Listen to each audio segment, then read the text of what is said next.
Почитувани гледачи на КМ телевизија, почитувани љубители на спортот, вие го гледате спортскиот преглед поддржан од спортските обложувалници Евротип. Позади нас е навистина богат спортски викенд, пред се на фудбалски план во нашата земја. И токму со фудбалот и ќе го започнеме денешниот спортски преглед. Во првата македонска фудбалска лига се одиграа надпреварите од третото првенствено коло, а ова се резултатите. Ренова Академија Пандев 2:0 со головите на Ремзи Фаик Селмани во 4-та минута и на Ален Јашаровски во 93-та минута. И вториот тетовски представник во првата лига забележа победа ова коло. Екипата на Шкендија ставеше со 1:0 на гостински терен против Македонија Ѓорче Петров со голот на Бесарт Ибраими во 86-та минута од пенал. На останатите надпревари Беласица Шкупи 0:2. Двата поводоци дело на Дарбо Дембо во 89-та минута од пенал и во 92-та минута. Немаше голови на надпреварот помеѓу Пелистер и Работнички. Вардар Силекс 0:4. Ова требаше да биде дерби на колото, меѓутоа со оглед на пласманот од минатата сезона, се извинувам, бидејќи Вардар заврши на првото место, Силекс на второто, меѓутоа знаеме каква е состојбата во фудбалскиот клуб Вардар оваа сезона и токму затоа очекувана победа на Силекс од високи 4:0. Црџан Драшковиќ во третата минута, Иван Ивановски во 52-та минута, Пепи Ѓорѓиев во 64-та минута и Бојан Спирковски во 88-та минута беа стрелци на головите за екипата на Силекс. И на последниот надпревар Струга Тримљум Борец 1:0, единствениот гол беше дело на Александар Ристевски во 81-та минута. На табелата имаме водечко трио, Силекс, Шкупи и Шкендија имаат по 7 бодови, следуваат Ренова и Пелистер по 5, Работнички Борец и Струга Тримљум по 4, Македонија Ѓорче Петров и Вардар по 3 бодови во зоната за бараж и на последните две места струмичкиот двоец Академија Пандев и Беласица без бодови и тоа што е уште поинтересно, двете екипи се уште немаат постигнато гол оваа сезона на 3 надпревари. Следното коло е предвидено да се одигра во сабота, бидејќи наредната недела ќе имаме репрезентативен собир, ќе има настапи сениорската репрезентација на Македонија, меѓутоа три наши екипи во четврток играат своите надпревари од Лигата на Европа. Тоа се Шкендија, Ренова и Шкупи и очекуваме дека нивните надпревари дека ќе бидат одложени, ќе бидат померени за друг ден, се дали ќе биде тоа недела, понеделник, вторник или можеби среда. Се зависи кои играчи ќе се најдат на репрезентативните списоци, бидејќи покрај сениорската репрезентација настапи ќе има и младинската репрезентација до 21 година, па сигурно ќе има и доста играчи од домашното првенство кои што се повикани. Со оглед и на ситуацијата со пандемијата на COVID-19, веројатно голем дел од репрезентативците нема да бидат во можност да допатуваат во Македонија, бидејќи на враќање ќе мора да бидат во карантин во државите каде што играат, од каде што се нивните клубови. Па останува да се чекаме да го видиме и списокот на селекторот Ангеловски и на селекторот до 21 година Боби Милевски. Во продолжение ќе видиме изјавите на тренерот на Ренова Бујар Ислями и на тренерот на Академија Пандев Александар Таневски после нивниот меѓусебен дуел кој што заврши со резултат 2:0 во корист на Ренова. Значи многу тежок надпревар, знаевме дека ќе биде така, го отворивме рано надпреварот, многу рано, значи имавме некои шанси, добри шанси направивме утекот и у прво и второ полувреме. Нас ни се повторува, значи многу пати на сите три утакмици до сега кај што губиме многу чисти ситуации. Значи зицери губиме кои ситуации не треба ни, значи да се правиме обид за тие ситуации кај што треба да се дават голови. Тактички изигравме добро, мудро изигравме, али што е најважно, значи реализацијата ни е голем проблем, која може, значи, ако не даваш, не ги реализираш тие шанси, негош може и да се казни. Така, интересен надпревар, со доста шанси, каде што противникот ги искористи своите шанси и постигна 2 гола. Почнавме лошо, примивме брз гол. Во вториот дел од првото полувреме се консолидиравме, имавме неколку шанси и не ги реализиравме, изгледни шанси. Пресуди искуството, мислам, на овој надпревар. Знаете, нашиот тим е составен од доста млади играчи. И кадети, еве, во 90-та минута, еден од тие играчи имаше од гол линијата само да дадеме, да се вратиме непоразени во Струмица, но не сакаше среќата и следната акција веќе беше 2:0. Очекувањата од следните надпревари? Па, очекувањата ќе видиме. Прво, да почнеме да земаме бодови. Овие млади играчи да почнат да веруваат уште повеќе во себе, во нивниот квалитет. И се надевам дека и појачањата кои се тука што не се во можност да настапуваат како Марио Маслач, Кире Марковски и останатите.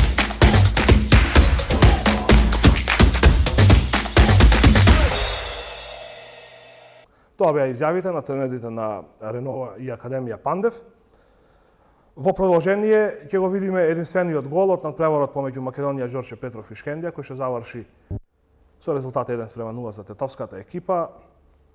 Единствениот гол на надпреварот падна во 86-та минута, кога Бесарт Ибраими прецизно го изведе ударот од 11 метри, односно беше досуден пенал за екипата на Шкендија, кој што беше реализиран, а воедно тоа беше и конечен резултат од овој надпревар. Следуваат головите од надпреварот Беласица Шкупи 0:2, кој што се одигра во петокот. Дури во 89-та минута гостинската екипа, фаворитот на овој надпревар, успеа да го отвори резултатот со голот на Дарбо Дембо од пенал. Истиот играч, еден прекрасен погодок, прекрасна акција во 92-та минута, односно втората минута од судиското надополнување на времето, успеа да ги постави конечните 0:2 на овој надпревар. Воедно Дарбо Дембо и прв стрелец во досегашниот дел од сезоната, има постигнато 5 голови на 3 надпревари за екипата на Шкупи. Викендов започна сезоната и во второлигашката конкуренција, односно се одигра надпреварите од првото коло на втората лига. Запад, ова се резултатите. Дрита Вардар Форино 1:1. Дрита дојде во водство во 20-та минута со голот на Зоран Балдовалиев. Гостите израмнија во 61-та минута преку Елмир Алии. Најголемиот фаворит за освојување на првото место оваа сезона, екипата на Гостивар, одигра само 0:0 на домашен терен против Охрид Лихнидост. Повратникот во второлигашката конкуренција Тетекс загуби на домашен терен од Кораб со 0:2. Во првата минута од судиското надополнување на првиот дел Ујкан Муча ги доведе гостите во водство од 0:1, додека во 85-та минута Филип Алексовски ги постави конечните 2:0 на овој надпревар. На останатите надпревари, каде што не се вклучени екипите од Полошкиот регион, Велешта Кадино 1:0, единствениот гол дело на Игор Клешкаровски од слободен удар во 12-та минута и Скопје Возрими 4:2. Во 24-та минута Владимир Жоглев, 68-та минута автогол за Бесили Сени, 74-та минута Дарко Ѓурчиновски од пенал и во 85-та Христијан Димов беа стрелци за екипата на Скопје, додека двата голови за екипата на Возрими од Кичево беа дело на Мурат Адили во 37-та и 59-та минута. Тука нема да ја кажуваме табелата, нема да читаме табела, бидејќи се одигра само едно коло. Од наредното коло ќе имаме и табела. Во продолжение ќе ги видиме головите од надпреварот помеѓу Дрита и Вардар Форино, малото полошко дерби кое што заврши со резултат 1:1. Домашната екипа дојде во водство во 20-та минута со голот на Зоран Балдовалиев, поранешниот македонски репрезентативец кој што пристигна во редовите на екипата од Боговиње како најголемо засилување во овој летен преводен рок. Додека конечниот резултат 1:1 беше поставен во 61-та минута, кога Елмир Алии со гол ја круниса прекрасната акција на екипата на Вардар од Форино. Сега ќе ги видиме и головите од надпреварот помеѓу Тетекс и Кораб.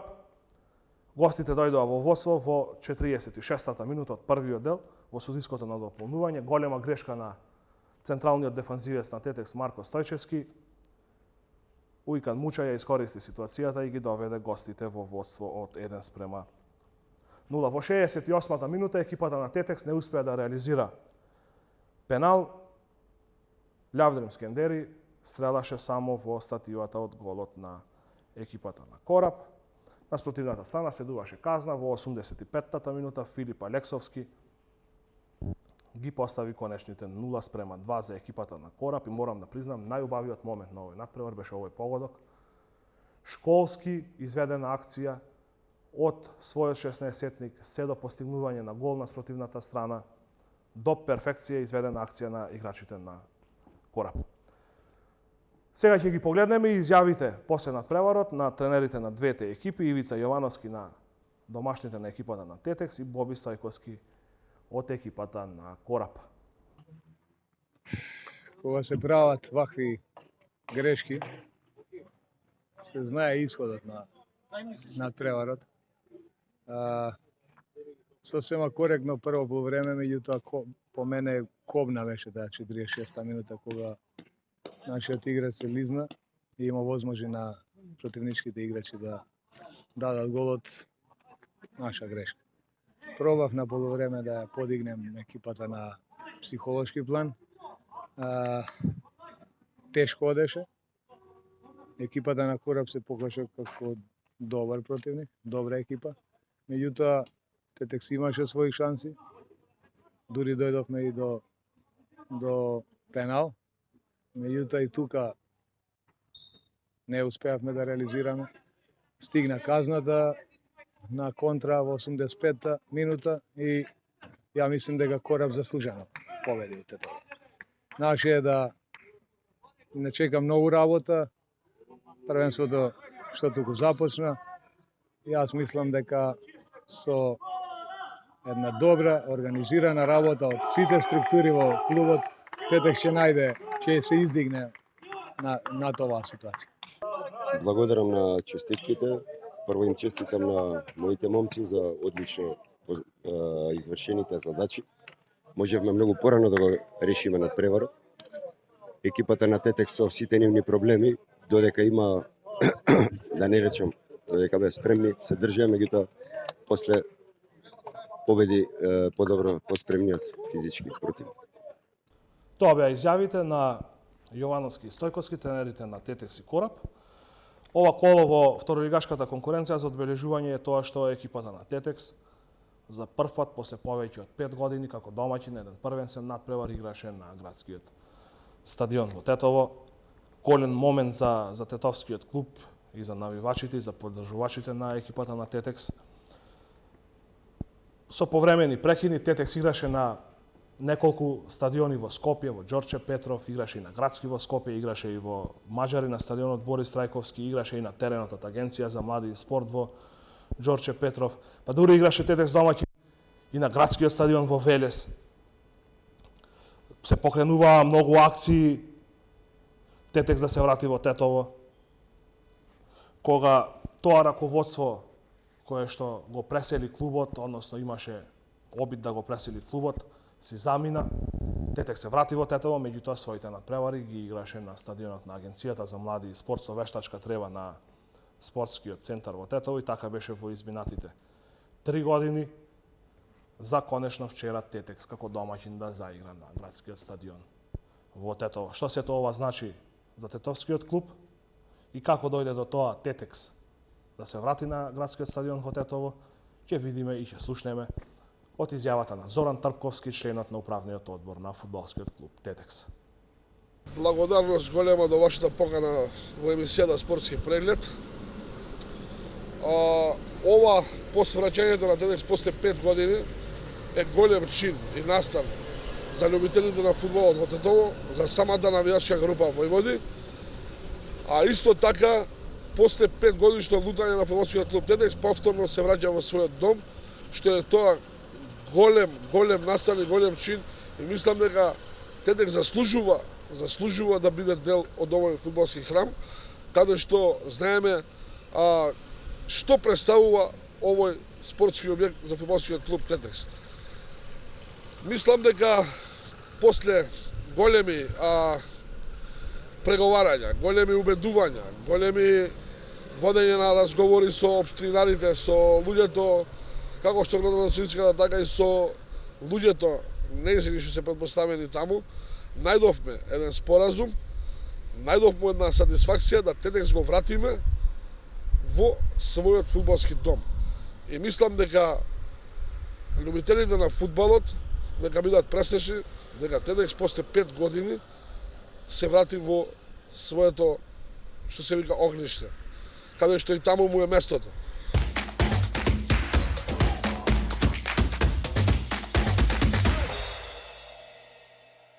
Спортскиот преглед го продолжуваме со резултатите од второто коло на првата женска фудбалска лига на Македонија. Двете тетовски екипи повторно беа поразени. Шкендија на домашен терен од Кумановска Речица со 0:2. Љуботен на домашен терен загуби од Ас Юнајтед од Струга со 0-13. На останатите надпревари Тиверија Борец 10-0, Атлетико Битола Шкупи 1-1, Каменица Саса и Статов 5-1, Деспина Прилеп Кочани 14-0 и Скопје Топ Гол 8-0. На табелата 4 екипи се со максимални 6 бодови, тоа се Деспина, Каменица Саса, Тиверија и Ас Юнајтед, додека Шкендија и Љуботен без освоени бодови се при самото дно на табелата. Шкендија има 0 бодови и гол разлика од 0-3, додека Љуботен со 0 бодови и гол разлика од 0-23 е на предпоследното место. Само екипата на Кочани е послаба од Љуботен со гол разлика 0-29 од 2 надпревари. Навистина се игра ефикасен фудбал во женската фудбалска конкуренција, меѓутоа се тоа се должи на тоа што има голема разлика во квалитетот помеѓу екипите. Воедно со женскиот фудбал ќе го затвориме блокот од домашниот спорт, бидејќи првенствата во ракомет, кошарка и одбојка се уште не се започнати. Кошаркарските екипи од првата лига започнаа со најпрв подготвителен дел кај што се работи на физичката подготвеност на кошаркарите. Тука некаде со подготовките се и одбојкарските екипи, додека ракометарите веќе наредната недела започнуваат со европските надпревари и веќе се во завршна фаза на подготовки, каде што се играат и контролни надпревари и се бруси формата, односно на техничко-тактички план работаат ракометарите со нивните тренери нормално. Во меѓународниот спорт најинтересни беа двете финалиња кои што се одиграа изминатиот викенд, односно во петокот и во неделата. Во петокот се одигра финалето на Лигата на Европа. Веќе стана нормално Севилја да биде победник во ова надпреварување, 6-то финале за Севилја и 6-ти трофеј. Иако овој пат не беа фаворити против Интер, сепак забележаа победа од 3-2. Ромелу Лукаку во 5-тата минута од пенал го доведе Интер во водство на овој надпревар, следуваше комплетен пресврт на екипата на Севилја, Лук де Јонг во 12-тата и 33-тата минута за водство на Севилја од 2-1. До полувремето Диего Годин го изравни резултатот во 36-тата минута, а победникот го добивме во 74-тата минута, кога Ромелу Лукаку си постигна автогол, наместо да биде херој на Интер, тој на крајот беше трагичар. Конечни 3-2 за екипата на Севилја. 5 погодоци во финалето на Лига Европа, а само еден во финалето на Лигата на шампионите синоќа. Очекував може би дека ќе има дошто од голови, но не беше така. Бајерн Минхен го совлада Парис Сен-Жермен со 1-0, единствениот погодок дело на Кингсли Коман во 59-тата минута. Ова е 6-ти трофеј за екипата на Бајерн Минхен во историјата на Лигата на шампиони, последниот го има освоено во 2013 година, додека екипата на ПСЖ прв пат во својата историја играше во финале и успеа да загуби. Интересно е тоа што екипата на Бајерн Минхен постави рекорд во Лигата на шампионите, 11 одиграни надпревари оваа сезона, 11 победи, импресивна гол разлика од 43 дадени погодоци, само 8 примени. 43 ако го поделиме со 11, добиваме дека екипата на Бајерн Минхен имала речиси 4 голови по надпревар просек оваа сезона. И овој спортски преглед ќе го завршам со еден интересен коментар од социјалните мрежи. На Бајерн Минхен трофејот требаше да им го дадат кога ја победија Барселона со 8-2. Тоа беше се за денешниот спортски преглед, поддржан од спортските обложувалници Евротип. Многу првенства, многу надпревари ви се на располагање, можете да ги уплатите вашите добитни тикети на уплатните места на спортските обложувалници Евротип, меѓутоа на располагање ви се и онлайн. На располагање ви и онлайн обложувалницата преку вебсајтот на Евротип. Можете вашите средства на вашиот користички профил да ги префрлите директно од картичка, во истиот момент да ги имате на располагање и да се обложувате. Обидете се, пробајте ја вашата среќа, ве очекуваат многу изненадувања и многу бонуси во спортските обложувалници Евротип. Довидување, се гледаме следниот понеделник.